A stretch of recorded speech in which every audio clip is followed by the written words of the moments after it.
Huwag lumalabot si Ate Mara.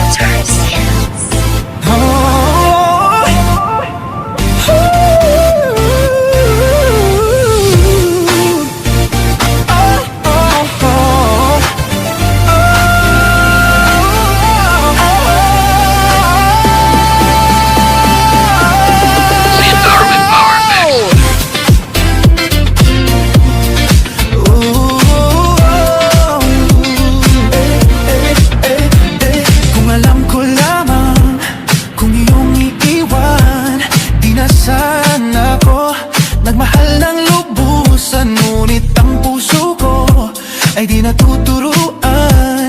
Tulad ng paglimot, yan ay di ko